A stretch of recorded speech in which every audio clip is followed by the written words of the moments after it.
এখন আমাদের তো দেখছি ২ বছর ধরে আসছে না। আমাদের তো সমস্যা। দিতে তো হবে ওষুধগুলো। কিন্তু আমরা তো হচ্ছে কিনতে পাচ্ছি, অনেকজন কিনতে পাচ্ছে না। এইজন্য আমাদের কি হচ্ছে ওষুধ খেতে, খেতে দেখা যাচ্ছে না পারার কারণে আমরা গর্ভধারণ করে ফেলছি।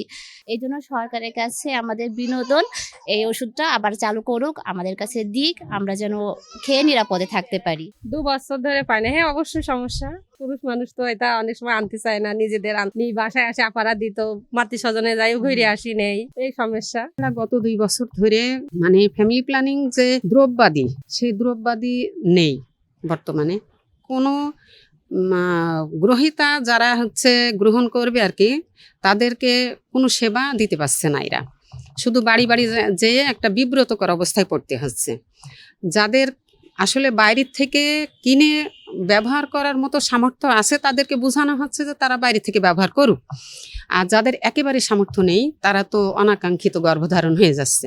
পরে অনেকে আসছে দেখা যাচ্ছে যে গর্ভপাত করার জন্যে। এটা একটা অবশ্যই একটা হচ্ছে ঝুঁকির ব্যাপার, যে গর্ভপাত ঘটানো একটা এখানে আসে মাতৃসদনে আসে গর্ভপাত ঘটানোর জন্য। অনেক সময় স্যার ম্যাডাম তাদেরকে বুঝাই সুঝাইয়ে দিয়ে দেয় যে না এটা হচ্ছে খুব ঝুঁকিপূর্ণ ব্যাপার, এটা করা সম্ভব নাই।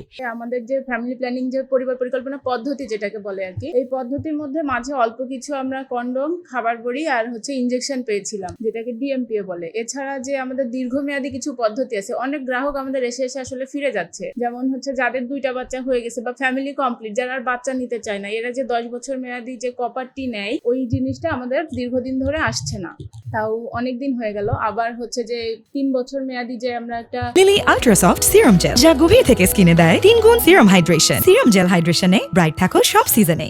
ইমপ্ল্যান্ট বলি যে পদ্ধতিটা, সেই জিনিসটাও আমাদের অনেক দিন ধরে নাই।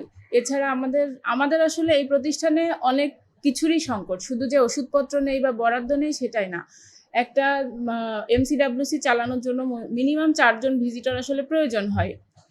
কারণ আমরা এই যে মঙ্গলবার আর বৃহস্পতিবার করে আমরা এখানে হচ্ছে গর্ভবতী রুগীদেরকে মানে সব দিনই দেওয়া হয়, তবে তার ভিতরে মঙ্গলবার আর বৃহস্পতিবার বিশেষ করে গর্ভবতী রুগীদেরকে আমরা সেবা দিয়ে থাকি। রুগীরাও সেভাবেই জানে, রেগুলার চেক আপে তারা আসে।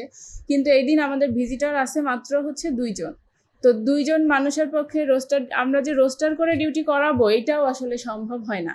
কারণ হচ্ছে ওরা 24 ঘন্টা করে ডিউটি করতেছে, তো একটা মানুষের জন্য 24 ঘন্টা ডিউটি করা আপনি তো বুঝতেই পারছেন কতটা কষ্টকর।